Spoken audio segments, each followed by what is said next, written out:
asalaamaaleykum mbokki Sénégal man la seen frère Thierno Thiam di laaj kàddu gi pour souhaiter ñëpp une bonne et heureuse année 2021 di ñaan suñu borom ñetti nattu yi nga xam ne moo tegu suñu kaw ci jamono yi ñu nekk muy mbas mi muy mbënn mi ak muy mbëkk mi mu teggil ñu ko yàlla na 2021 nekk atu Sénégal ak atu Afrique yàlla na décennie bi nekk décennie wu Sénégal ak décennie wu Afrique yàlla na siècle bi nekk siècle Sénégal ak siècle Afrique maa ngi laaj kàddu gi tam di dalal ñi nga xam ne ñu ngi doog a egsi ci mouvement rupture di rafetlu seen engagement ndax engagé wu ngir sa réew ci jaamu yàlla la bokk mais tamit di fàttali ñëpp ne circonstances yi nga xam ne moo ñu dajale ay circonstances yu doy waar leen at wii ñuy waaj a dugg dinañ célébrer pour la 61e fois li nga xam ne moo waroon a nekk suñu indépendance nationale ay alternance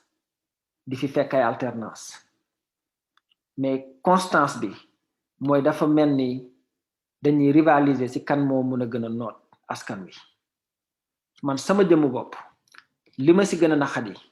mooy de 2012 à 2021 li nga xam ne moo waroon a nekk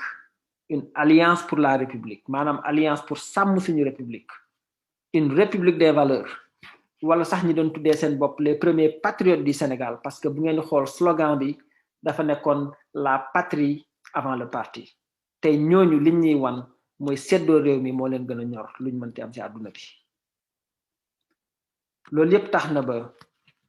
jamais dans l'histoire du Sénégal question yi nga xam ne ñu ngi koy poser tey des questions liées à la bonne gouvernance des questions liées à l'éthique des questions liées à l'intégrité des questions liées à la qualité de son leadership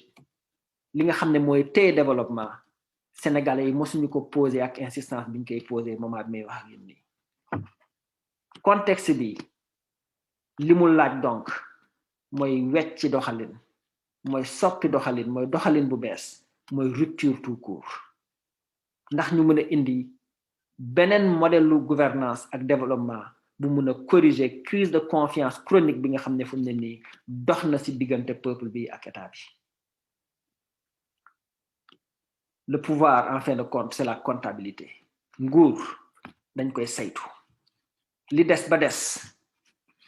mooy politique moo sut la corrompre doomu aadama politiciens yi kay ñooy corrompre seen bopp ba pare làqatu ci ginnaaw politique d'ailleurs différence baa ngi nii entre Thomas Sankara par exemple ak Mobutu wala entre Mandela ak Idi Amin man sama wàllu bopp suñu yéene mooy yéene bi ñu fas mooy xale bi njëkk a juddu tey ci at mi nii mën a taxaw ab bés seede ne génération bi démontrer neen à suffisance que politique du métier que dund avant politique possible na que dund après politique possible na contexte bi ñu nekk nii li mu laaj mooy beneen genre leadership pour Sénégal leader yoo xam ne dina am capacité saisir enjeux yi opportunité yi ak défi yi jamono ji ñu nekk ni jamono joo xam ne ci xam-xam la tënku ñi nga xam ne ñoo ŋànk mouvement rupture fu mu ne nii am na loo xam ne reconnaître nañ leen ko mooy seen compétence mooy seen intégrité mooy seen sensu éthique ak intégrité parce que mosuñ bokk ci njuuj njaaj mosuñ bokk ci séddoo mosuñu dugg ci loo xam ne seen yoon nekku ci pas ci seen profession encore moins ci seen engagement envers le Sénégal d'ailleurs loolu mooy sensu gis-gis ak mission bi ñu am pour Sénégal suñu projet de société ñu ngi ko teg ci ay programme de développement durable di ko tàmbalee ci defaraat base du développement économique et social bu Sénégal muy éducation jàng mi muy santé faj mi muy agriculture bay mi donc suñu vision foofu lay commencer mën a egg ci secteur secondaire ak tertiaire loolu yépp ñu tënk ko ci ay politique d'industrialisation systématique politique d'industrialisation boo xam ne dinañu permettre ñu opérer benn maillage industriel du territoire national créer waale ay zone économique spécialisée loolu sax moo tax d'ailleurs cartographie bi ñu yor dafay identifier potentialité régionale yépp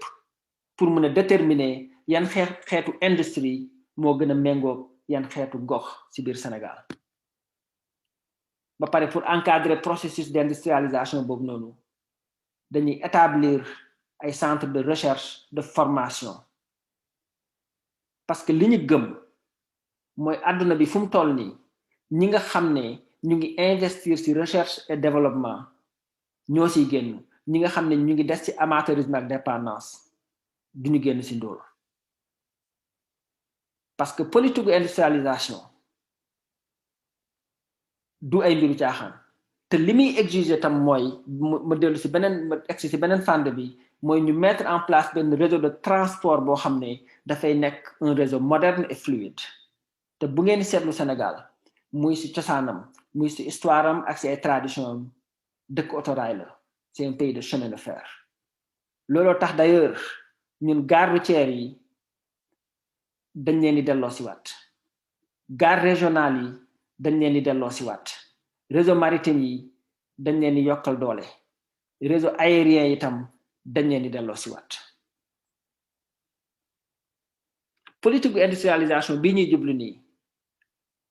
dina permettre ñu régler tey ñàkk xëy bi ak ñàkk gont yi nga xam ne fu mu ne nii mooy gàllankoor suñu jeunesse suñu politique de développement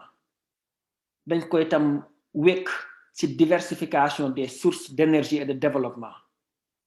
surtout mooy li ñuy tuddee les énergies renouvelables muy solaire ak éolienne en particulier li nga xam ne mooy tënk développement durable ak viable nit du xeeb boppam te réew du xeeb boppam Sénégal tey war nañ am ambition transformer Sénégal mu nekk le lieu de convergence de technologie et d'innovation jaaree ko ci création centre de recherche d'incubation et de développement yoo xam ne dañuy nekk en parfaite intelligence ak suñuy université yi nga xam ne ñu ngi ak moom ak université yi nga xam ne dañ koy créer tey jii Sénégal mun na abriter li ñuy tuddee Silicon Valley boo xam ne ñëpp fa leen di dajee xam-xam di fa màcc Sénégal mën ci développer wu mais pour ñu réaliser ambition yi nii yëpp dañ koy war a mën a jël teg ci ay politique économique ak financière yoo xam ne dafay solide dafay leer parce que suñu souci majeur mooy fu mu ne nii jël Sénégal teg ko mu nekk modèle boo xam ne réewu Afrique yi mun neen xool Sénégal jël ci exemple ñëpp ñi nga xam ne ñu ngi liggéey ci développement d'accord nañ ci benn mbir mooy réew yi nga xam ne dañoo ndóoloon fexe ba génn ci ndóol mi dugg ci développement fi ñu appuyé wu ñetti facteur la essentiellement muy éducation mooy bu njëkk bi en deuxième lieu infrastructure muy infrastructure physique ak numérique surtout que ñu ngi ci biir 21e siècle ba pare en troisième lieu évidemment l'état de droit suñu ambition mooy joxaat suñu jeunesse le goût du travail et le goût de la vie ci 2020 bi kenn mënu la wax ñaata xale ñoo jël seeni bakkan may ko géej gi may ko désert bi wala ñu jël leen en esclavage mais li wóor ba wóor mooy situer responsabilité yi méttiwul ku ñu mës a jox kees nga dëpp ko ta responsabilité elle est engagée ku mës a bokk ci séddoo li Sénégal yëpp bokk ta responsabilité elle est engagée ku mës a séddoo suuf mi nga xam ne ñun ñëpp ko bokk ta responsabilité elle est engagée